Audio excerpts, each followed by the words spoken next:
It was a quiet morning in the small suburban neighborhood. The sun had just started to rise, birds were singing, and everything seemed calm. But for John, the day was about to start in the worst way possible. He stepped outside his house, coffee in hand, ready to leave for work, only to find the same shocking sight he had seen almost every morning for the past 3 weeks. There she was. Karen. HOA Karen, as everyone secretly called her. And, of course, her car was right there, blocking his driveway. Not just a little bit, but completely. There was no way John could get his car out without bumping into hers. John took a deep breath, trying to stay calm. But deep down, he felt the familiar mix of frustration, anger, and disbelief. How could one person be so controlling? He had lived in this neighborhood for years. He followed every rule, kept his lawn clean, paid his dues on time, and yet, every morning, Karen found a reason to make his life difficult. It had started slowly at first. A note here, a small complaint there. But then, it became daily harassment. Blocking the driveway, making it impossible for him to leave, making him late for work, or forcing him to park down the street and walk back home. Each time he confronted her, she acted innocent, with that smug smile that made his blood boil. "Oh, I didn't see your car," she would say. Or, "I thought this was my parking spot." Her excuses never made sense, but she said them with such confidence that even the HOA seemed to hesitate when John complained. As John stood there, staring at the car that blocked his path, he couldn't help but notice the shiny BMW she drove. It wasn't just any car. It was a $120,000 machine, polished and perfect, a symbol of everything she cared about: appearances, rules, and control. She loved showing off, and John knew she took extra pleasure in blocking him with such an expensive car. It was almost like a challenge. Almost like she was saying, "You can't stop me. Deal with it." This morning felt different, though. There was a fire in John's chest, a determination that he hadn't felt before. He knew he couldn't just let her continue. Not today. Not another morning wasted. But what could he do? He had tried talking to her. He had tried leaving polite notes on her windshield.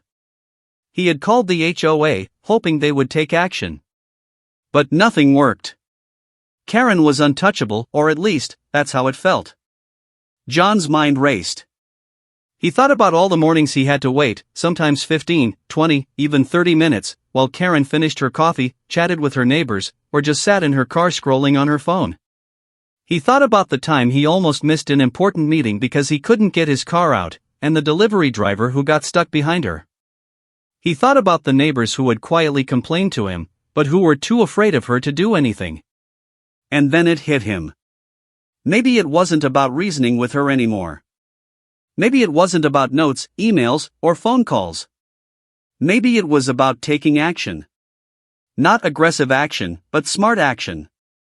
Something that would make it impossible for Karen to continue her daily harassment.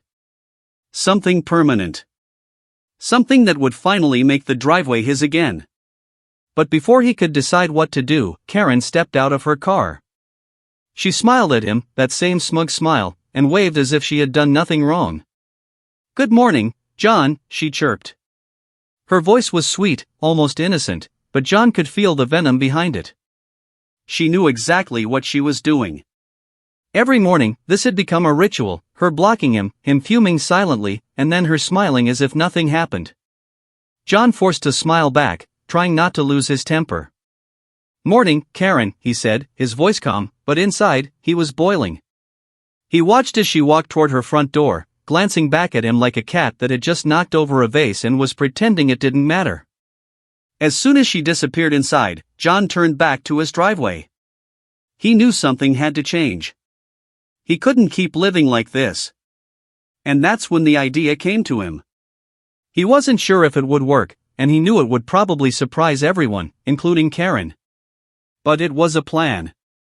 A plan that would make her understand, once and for all, that the driveway was off limits. That she could no longer control his mornings. John didn't know how long it would take, or exactly what would happen when he executed his plan. All he knew was that today marked the beginning of something different.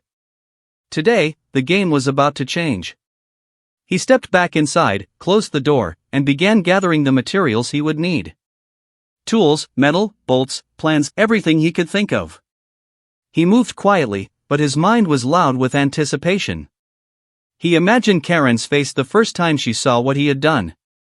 He imagined the shock, the confusion, and maybe, just maybe, a little respect or at least understanding. Because this wasn't just about a blocked driveway anymore. This was about standing up for himself, about reclaiming his life, and about showing that no one, not even Karen, could push him around forever. The morning passed quickly, but for John, every second felt like a countdown. A countdown to freedom. A countdown to taking control. And as the sun climbed higher in the sky, he knew one thing for sure: Karen's days of blocking his driveway were numbered. Little did he know, though, that this plan would not only affect Karen and her precious BMW, but it would also shake the entire neighborhood. People would talk, neighbors would watch, and John would find himself at the center of something far bigger than just a driveway. Something that would change the way everyone looked at HOA rules, control, and most importantly, boundaries. And so, with a deep breath, John prepared for what was about to come. The days of passive waiting were over. The days of polite notes and emails were over. It was time to take action. Little did he know, Karen had no idea what was coming. And by the end of it, her $120,000 BMW would pay the price for her daily little games. Karen. Everyone in the neighborhood knew her, but nobody really liked her. Not because she was mean, at least, not in the obvious way, but because she had a special talent, controlling everything. The HOA meetings, the lawns, the parking spots, even the way people walked down the street. If there was a rule, Karen not only followed it but also made sure everyone else did too. And if someone dared to break the rules, or even think about breaking them, Karen would appear like a hawk, ready to pounce. John had learned this the hard way. At first, he thought she was just a strict neighbor. Maybe a little uptight. But over time, he realized she was different. Specially trained, it seemed, in the art of annoyance. She had an uncanny ability to notice things no one else could. A crooked garden gnome? She'd report it. A slightly tilted mailbox? She'd send an email. Kids playing too loudly? She'd stand on her porch and glare until they ran inside. And if you ignored her, Karen had the magical skill of making even the simplest things feel like crimes. John remembered the first time he encountered her HOA Karen's style. He had just moved in, happy and excited. He planted flowers in his garden, painted his mailbox blue, and even tried to greet neighbors with a smile. But it didn't take long. One morning, he found a note on his mailbox color not approved by HOA. Please repaint immediately. He chuckled. Okay, no problem, he thought. But the next week, there was another note: grass not trimmed to HOA standard. Please trim. Then another: trash can should not be visible from street after 7 p.m. John realized this wasn't just about rules, it was about control. And Karen was the ultimate enforcer. Her house matched her personality perfectly. Immaculate lawn, perfectly trimmed hedges, flowers aligned like soldiers, and not a single leaf out of place. Even her driveway had lines painted on it, just in case someone tried to park there. And of course, the shiny $120,000 BMW was parked inside those lines, when it wasn't blocking John's driveway. It gleamed like a warning to anyone who dared step out of line. Karen herself was a character straight out of a sitcom, but in real life. She wore perfectly pressed clothes, oversized sunglasses, and carried a clipboard everywhere she went. It was like she was always ready for a surprise inspection. People in the neighborhood whispered about her behind her back, calling her HOA Karen, but no one ever said it to her face. Everyone knew she was the kind of person who could turn a friendly smile into a rule enforcement speech in seconds. And yet, there was something almost magnetic about her. Maybe it was the confidence. Maybe it was the way she walked as if she owned the entire neighborhood. Or maybe it was the fear she inspired. People obeyed because they didn't want to deal with her wrath. Even the HOA members, who should have been neutral, often hesitated to challenge her. They knew she could write endless emails, organize complaints, and generally make life miserable for anyone who crossed her. John had witnessed it all. He saw her arguing with neighbors over tiny things like whether a welcome mat was too flashy or if the color of a doorbell matched the HOA-approved palette. One time, a neighbor tried to plant a tree in their yard, and Karen stormed over. "That tree will drop leaves onto my lawn." "You need permission," she declared. The neighbor, flustered and embarrassed, apologized immediately and canceled their plans. John laughed quietly to himself. "She's unbelievable," he thought. But the thing that annoyed John the most wasn't just her obsession with rules. It was her sense of power. She didn't just enforce rules, she made it personal. Every small action felt like a message directed at him. "I can do this. You can't stop me. This is my world." And when it came to the driveway, Karen had perfected her little game. Every morning, she parked in just the right spot to block his car, sometimes leaving a tiny gap, but never enough to squeeze through. She would sip her coffee, wave at passing neighbors, and make sure John saw her smiling, safe in the knowledge that he was trapped. Yet, despite all this, Karen wasn't cruel in an obvious way. She didn't yell or curse or scream. Her weapon was much worse: subtlety. A smile, a polite greeting, a note, or a perfectly parked car that was enough to ruin John's morning, day after day. And that was exactly why John realized he needed a solution smarter than words. As he stood in his driveway that morning, staring at Karen's gleaming BMW, he thought about her life. Perfect, controlled, and maybe a little lonely. But he also realized something important: he couldn't change Karen. He couldn't reason with her, argue with her, or beg her to be reasonable. Karen had her rules. Karen had her control. And Karen definitely had her car, which she loved more than anything else. But John had something Karen didn't expect. He had creativity, determination, and, most importantly, the willingness to fight back not with words, but with action. And that's when he started to plan. Not just a plan to park his car, but a plan to make Karen understand, once and for all, that some boundaries weren't hers to control. Little did he know, the day he put that plan into action, Karen's world would shift. The perfect BMW, her symbol of power and control, would be at the center of it. And the neighborhood would never look at HOA rules or at Karen the same way again. Every morning was the same nightmare for John. The sun would rise, birds would sing, neighbors would walk their dogs, and there she was. Karen. Parked in the middle of his driveway. Like a living obstacle, daring him to leave. It wasn't just a little inconvenience. It was a complete roadblock. A wall disguised as a car. John would step outside, coffee in hand, ready to drive to work or run errands, and immediately feel his stomach drop. The shiny BMW sat there, perfectly angled to make even the smallest exit impossible. He tried to squeeze his car past once. He scraped the bumper. Never again. At first, John thought it was an accident. "Maybe she didn't see me," he reasoned. But day after day, week after week, it became clear that this was intentional. Every morning, the BMW was parked just so, leaving him trapped. Sometimes she would linger in the car, scrolling on her phone. Sometimes she would chat with neighbors like nothing was wrong. It was a performance. And John was the unwilling audience. The worst part? Timing. Karen had perfected her morning routine like a strategist planning a battle.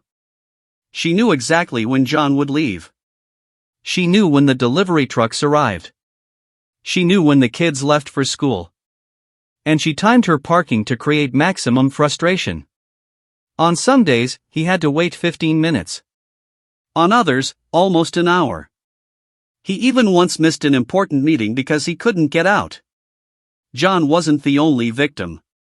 The mailman had learned to park down the street. The pizza delivery guy had nearly called it quits.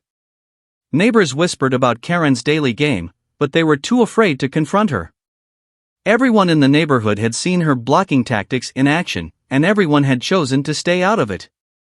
Sometimes John would try to reason with her. "Karen, can you move your car?" he'd ask politely. She would smile sweetly, as if she didn't understand the question. "Oh, sorry, John. I thought this was my spot." And just like that, the conversation ended. No movement, no apology, no intention to change. She didn't see it as a problem. She saw it as her little victory. It wasn't just about getting to work on time. It was the principle of it. The driveway wasn't hers. It belonged to him. And yet, Karen acted as if the universe revolved around her. Every morning, he would step outside, hoping today would be different. Hoping she would finally move. Hoping that maybe she had forgotten or had a reason to leave. And every morning, he was disappointed. The situation escalated over time. John started noticing small signs of her deliberate torment. She would park closer and closer to the edge of his car. Sometimes she would leave her mirrors extended, creating a narrow gap that made him feel anxious every time he tried to squeeze through. Sometimes she would leave the engine running, taking her time, making him watch, counting every second of his life wasted. John began documenting everything. Pictures of the BMW blocking his car. Time stamps. Videos of her lingering outside. Notes. Emails. Complaints to the HOA. But no one listened. Or worse, no one acted. Karen was untouchable. The HOA seemed to hesitate whenever he mentioned her name. It was like she had some invisible shield, protecting her from consequences. And yet, he noticed something. Karen loved attention. She enjoyed watching the chaos she created. She enjoyed knowing that John was trapped, that the mailman was frustrated, that neighbors whispered behind her back. It was like a game to her, and she was winning every single day. One day, John decided to try a different approach. He parked his car at the very edge of the driveway, leaving just a tiny gap for her to sneak in. He thought maybe she would see the humor in it. Maybe she would understand. But she didn't. She parked even closer. Smiled at him. And walked inside. It was as if she knew exactly how he felt. She knew the power she had, and she wasn't giving it up. The frustration wasn't just mental, it became physical. John's mornings were filled with tension, headaches, stress, and anger. He would imagine all sorts of scenarios, moving her car while she wasn't looking, leaving notes on her windshield, even staging elaborate pranks. But none of them felt permanent. None of them felt like a real solution. It was during one particularly exasperating morning that the idea hit him. Standing there, staring at the BMW as Karen laughed quietly to herself while chatting with a neighbor, John realized that words weren't enough. Notes weren't enough. Complaints weren't enough. He needed something stronger. Something permanent. Something that would make it impossible for Karen to block the driveway again. He didn't know what it would be yet. But he felt a strange mix of fear, excitement, and determination. For the first time in weeks, he felt hope. He started imagining possibilities, metal barriers, retractable bollards, maybe even something creative enough to make Karen rethink her daily routine. He felt the thrill of taking control, the thrill of imagining a world where he could finally walk out his front door without frustration. And that was when John made a silent promise to himself. No more waiting. No more complaining. No more polite attempts. Karen's daily driveway game was over. And when it ended, it wouldn't just be a win for him, it would be a lesson that some people, no matter how smug or untouchable, could be stopped. Little did he know, though, that the solution he would choose wouldn't just stop Karen. It would shock the neighborhood. It would surprise friends and neighbors alike. And it would make her $120,000 BMW, well, let's just say it wouldn't survive the lesson unscathed. John took a deep breath, turned back to the house, and started planning. The days of frustration were numbered. And Karen? She had no idea that her perfect little routine was about to be shattered. John had tried everything. Everything. At first, he thought maybe Karen didn't know she was causing trouble. So he tried to talk to her politely. "Karen," he said one morning, his voice calm but firm, "could you please move your car? I need to get out." She smiled sweetly, the kind of smile that hides a storm. "Oh, I'm so sorry, John. "I didn't see your car there," she chirped. She sounded innocent, almost helpless. But John had seen this act before. He knew it was fake. Every single morning, the car was exactly where it shouldn't be, and every single morning, she smiled like a little queen ruling her driveway kingdom. When talking didn't work, John thought maybe a note would help. He bought a small pad of sticky notes and wrote polite messages, "Please don't block my driveway." "Thank you." He placed them on her windshield, hoping for an apology, or at least some acknowledgement. Nothing. The next day, more notes. Karen left them untouched, and sometimes even added a smiley face sticker of her own. John realized that the notes weren't messages, they were toys in her hands. She enjoyed them. The polite attempts made her laugh quietly behind her sunglasses. Next, John tried emails and formal complaints to the HOA. He attached photos. He described times, dates, and even the emotional toll. Surely, he thought, this would convince them. Maybe they would finally warn her, or fine her, or ask her to move her car. Nope. The HOA replied politely, almost too politely, "Thank you for your concern. We will look into it." And then, nothing. Weeks passed, and Karen continued her morning ritual without interruption. John even tried humor once. He put a small sign in front of his car, "Beware of angry neighbor. Do not block driveway." He hoped a little joke might make her realize how ridiculous it was. But Karen just ignored it, walked past, and parked closer than ever, her car practically touching his. It wasn't just frustration, it was humiliation. Every morning, John felt powerless. He started timing her. He even tracked the number of times delivery trucks got stuck. He began documenting everything like a detective collecting evidence for a mystery crime.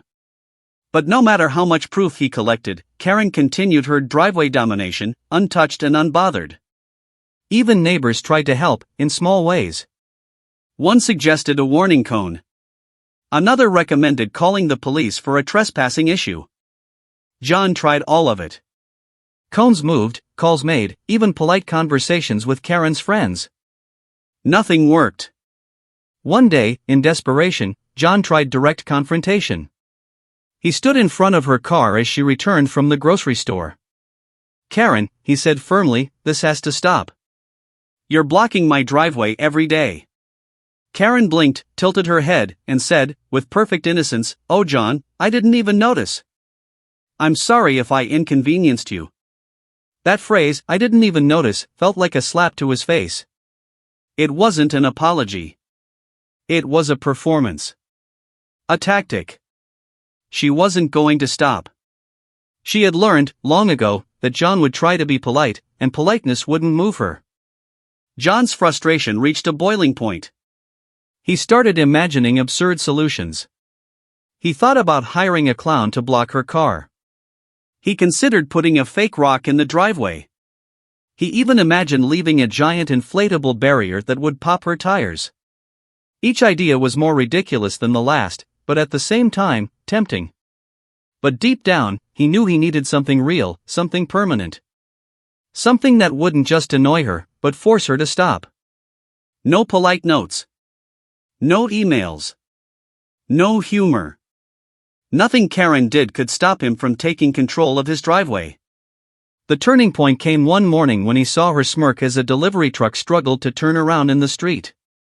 Karen's BMW gleamed in the sunlight, her victory complete. And John snapped. He realized that all polite attempts were useless. Every kind approach, every reasonable action had failed. She had made blocking his driveway a game. And it was a game she was winning every day.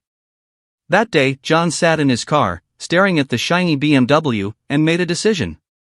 He would no longer rely on the HOA, neighbors, or polite confrontation. He would take matters into his own hands. He imagined Karen walking up, ready to block him again, expecting the usual battle of patience. But this time, he would have the upper hand. This time, the game would change. And the solution, he realized, needed to be clever, strong, and unmistakable. By the afternoon, John had started researching options. He looked at retractable bollards, permanent posts, and even simple steel barriers. He measured his driveway, took notes, and visualized exactly how it would work. Every failed attempt had taught him something. Karen didn't respect words, warnings, or jokes. She only responded to action. That's when a plan began to form. A plan that was smart, permanent, and impossible to ignore. A plan that would finally give John control over his driveway and teach Karen a lesson she wouldn't forget. And deep down, John smiled. He felt a rush of excitement, the kind that only comes when you know the next step is bold, daring, and maybe a little shocking. Karen thought she was untouchable. She thought she could block his driveway forever. But she had no idea what was coming. The days of polite attempts, emails, notes, and HOA complaints were over. The real plan, the one that would change everything, was about to begin. John had reached his limit. Weeks of frustration, failed polite attempts, and Karen's smug smiles had pushed him to a point where he knew words wouldn't work anymore. This wasn't about anger now, it was about strategy. He needed a real solution, one that would finally reclaim his driveway. That evening, he sat at his kitchen table with a notebook, sketching ideas like an engineer planning a heist. He considered every possibility. Plastic cones? Too easy to move. Sticky notes? Pathetic. Friendly conversation? Already tried, doomed. He needed something strong, permanent, and impossible to ignore. Then he remembered seeing steel bollards at a neighbor's new property. Solid metal posts, planted firmly in the ground, that cars couldn't move. They were simple, effective, and permanent. A perfect solution. John's mind raced. He visualized the layout, 3 bollards at the edge of the driveway, space just enough for his car to fit through, but too narrow for Karen's BMW to squeeze in. Not only would it block her from parking there, but it would also send a clear message: the driveway was off limits. He knew it wouldn't be easy. Installing steel bollards required tools, precision, and determination. But he felt a thrill he hadn't felt in weeks. For the first time, he could imagine walking outside in the morning, sipping coffee, and not worrying about the BMW blocking his path. The next day, he went to the hardware store. He picked sturdy steel posts, strong enough to withstand any car, along with cement, bolts, and protective gear. As he loaded them into his car, he felt the first spark of hope in weeks. Each post was a small victory, a step toward freedom. That evening, after work, John got to work. He measured the driveway carefully, marking the exact spots where the bollards would go. Precision mattered. If he made a mistake, Karen could find a way to sneak through or claim he had blocked her intentionally. With the first post in position, he dug into the asphalt carefully, pounding the steel rod into place with steady, controlled force. Sweat dripped from his forehead as he worked. The second post went in. The third. Each one felt like planting a flag of victory. He could already picture the look on Karen's face when she realized she couldn't park there anymore. The installation wasn't just physical, it was psychological. Each bollard was a statement. No more polite notes, no more emails, no more waiting. John was taking control. And for once, he felt powerful, calm, and ready. The next morning, John woke up before the sun, eager to see the result. He stepped outside, coffee in hand, heart pounding with anticipation. And there it was, 3 shiny steel bollards, perfectly aligned, standing like silent guards at the edge of his driveway. The gap for his car was perfect, just enough for him, and yet completely impossible for the BMW to pass. As if on cue, Karen pulled up in her usual dramatic style, humming to herself, ready to block his driveway again. But when she saw the bollards, her face froze. Her eyes widened, her mouth opened slightly, and for a moment, she looked like she had seen a ghost. John leaned casually on his car, pretending to sip his coffee, but inside, he was thrilled. Karen tried to inch forward, turning the wheel, adjusting the mirrors, nudging the BMW closer, but it was no use. The steel posts stood firm. The car wouldn't fit. Every attempt she made was futile. Neighbors began to peek from behind curtains, watching the drama unfold. Some whispered excitedly.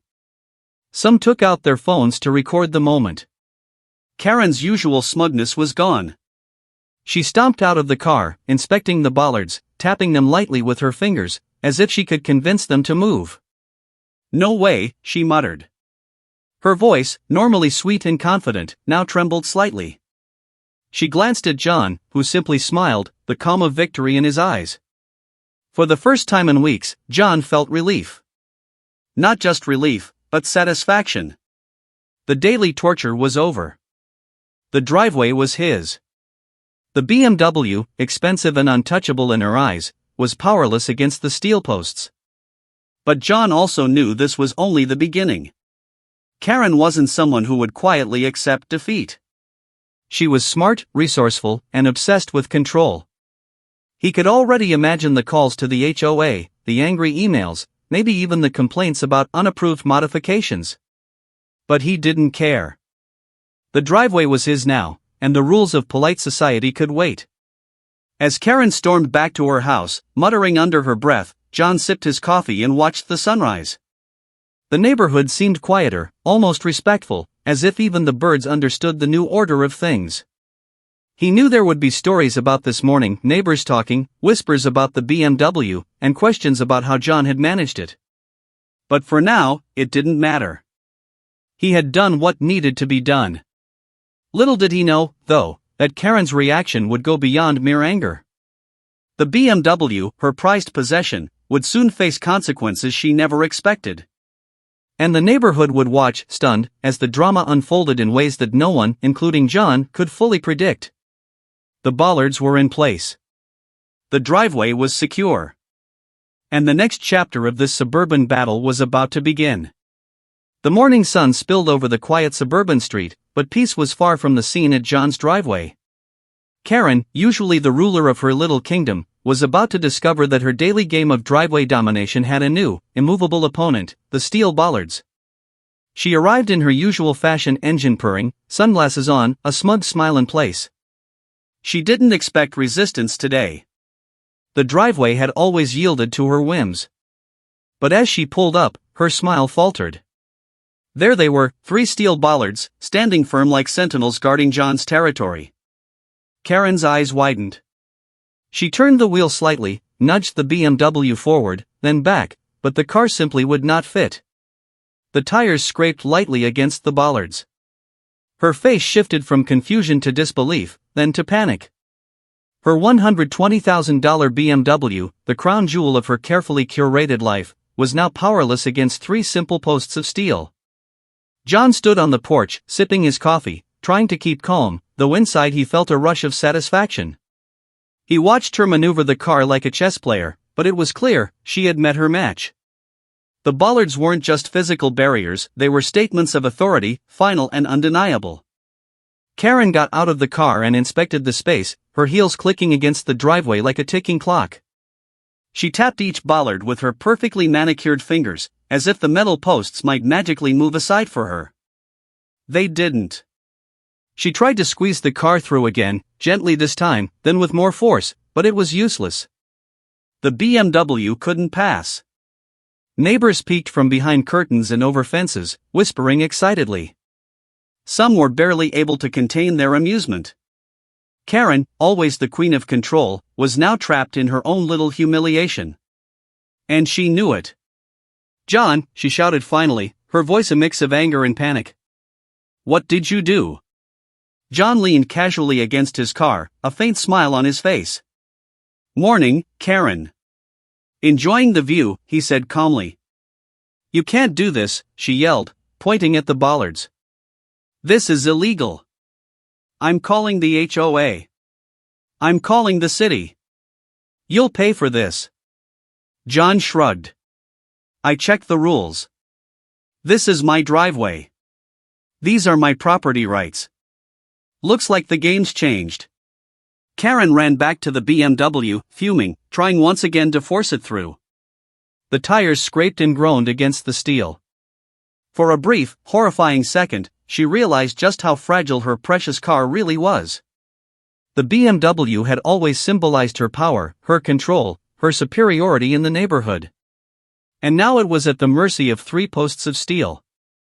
John could see it in her expression, panic, disbelief, and frustration all mixed together. She was used to winning, to bending rules to her favor, to being untouchable.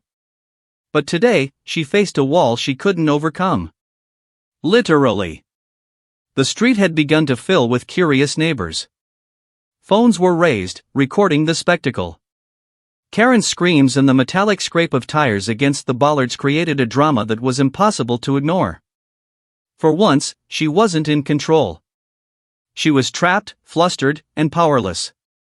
After a few tense minutes, Karen stepped back, glaring at John with a mixture of fury and humiliation. "You think you can just block me from parking?" she screamed. John simply sipped his coffee again. "No, Karen. I think I've just installed the rules that you forgot existed," he replied calmly. And then it happened, a small, inevitable moment that made the tension snap. As Karen tried one final maneuver, misjudging the tight gap between the bollards, the BMW scraped hard against one of the steel posts. A loud, jarring metal-on-metal screech filled the air. The car shuddered, the paint scratched, and the expensive alloy wheel took a minor hit. Karen's face turned white. Her beloved BMW, her symbol of control and status, had just been damaged. She froze. Her eyes darted between the dented wheel and John. For a second, it was as if the world itself had tilted. The power she had held over the neighborhood, over the driveway, over John's mornings, had evaporated. John watched quietly, a mix of relief and disbelief on his face. He didn't take pleasure in the damage, it was just a consequence, but he couldn't ignore the poetic justice of it all. Every morning of frustration, every blocked driveway, every wasted minute, had led to this moment. And the irony wasn't lost on anyone watching. Karen stomped inside the house, fuming, muttering about lawsuits and HOA violations. The neighbors exchanged knowing glances, some whispering words like "finally," or "serves her right." The story would spread. The legend of the steel bollards would become part of neighborhood folklore. John stepped back and surveyed the driveway. The steel posts stood firm, gleaming in the morning sun. The BMW, once untouchable and imposing, was now a cautionary tale. And John knew, deep down, that this was more than just a personal victory, it was a statement. A statement about boundaries, persistence, and taking action when words fail. For the first time in weeks, he felt free. No more blocked mornings. No more polite failures. No more frustration. Karen had been challenged, her car had been humbled, and the driveway was finally, completely, his. But John also knew one thing: Karen wouldn't give up so easily. She would be back, plotting her next move, strategizing revenge, or finding loopholes. Yet, for now, he could enjoy the silence, the clear driveway, and the knowledge that sometimes, clever action beats endless patience. And so, the neighborhood watched, the story spread, and John's morning routine finally returned to normal. Karen had learned a hard lesson: control has limits. Some boundaries, like a driveway guarded by steel bollards, cannot be crossed. The morning after the bollards were installed, John woke up with a strange sense of calm. The chaos of the previous days, the blocked mornings, the frustration, the polite failures, had been replaced by something new: peace. He stepped outside, coffee in hand, and for the first time in weeks, the driveway was completely clear. No BMW. No angry glare from Karen. Just the sunlight reflecting off the steel posts, standing firm like silent sentinels. Karen, of course, did not take the defeat quietly. By mid-morning, her shrill voice could be heard echoing from across the street as she stormed around her house, waving her hands and muttering about rules, lawsuits, and unacceptable behavior. The neighbors peeked curiously from behind curtains, some stifling laughs. It was almost comical, the mighty HOA Karen reduced to pacing like a caged bird, powerless against three simple steel bollards. John watched it all quietly. There was a strange satisfaction in seeing her fury and helplessness. Not cruel, not vengeful, just a sense of justice served. Every blocked morning, every wasted minute, every polite note ignored, it had led to this. The driveway was his, and for once, Karen had no power. Even the neighborhood seemed to sense the shift. Conversations started to change. Whispers of admiration for John circulated. Some neighbors nodded subtly in his direction. Others chuckled as they recounted the moment Karen's BMW met the immovable steel posts. It was more than a personal victory, it was a small revolution in the quiet suburban world. Boundaries had been enforced, and one over-controlling neighbor had finally been shown the limits of her influence. John, however, didn't let the moment make him arrogant. He knew Karen wasn't gone, she was smart, cunning, and persistent. He expected her to return with complaints, emails, or even HOA meetings. But he also knew that nothing would stop him this time. The Bollards were permanent, and the message was clear, the driveway was his domain. As the day unfolded, John reflected on the journey. It hadn't been easy. Weeks of frustration, failed negotiations, and polite attempts had all been part of the process.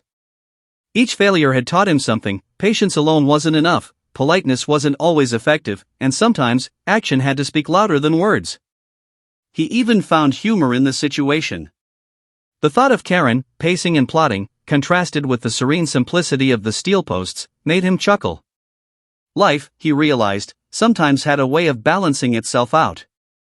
The over-controlling, smug neighbor who thought she could manipulate everyone had been humbled by a little creativity and persistence. John also thought about the bigger picture.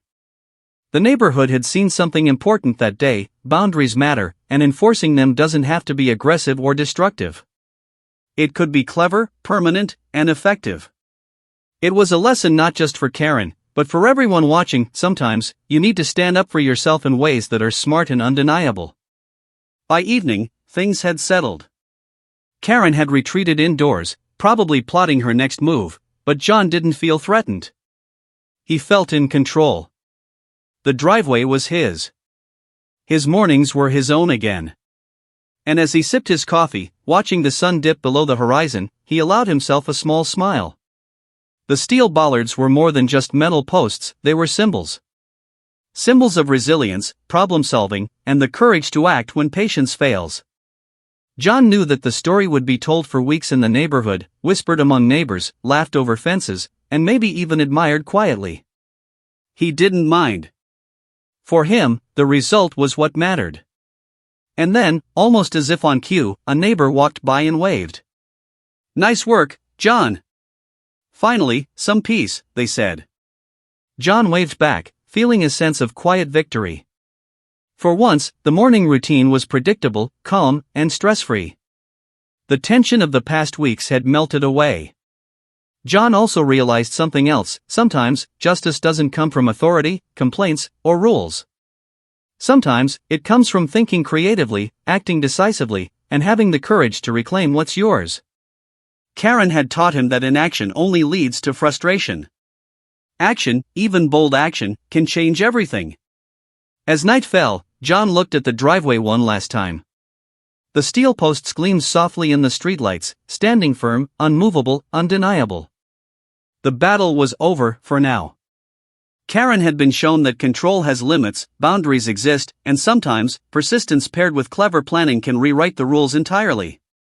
John stepped inside, feeling satisfied, tired, but triumphant. The driveway was free. His mornings were his own. And in the quiet of the suburban street, life had returned to balance, at least for now. The story of the steel bollards, the stubborn BMW, and the over-controlling HOA Karen would be told again and again. And John, quietly, smiled knowing that he had turned frustration into action, annoyance into strategy, and conflict into a lesson, one steel post at a time.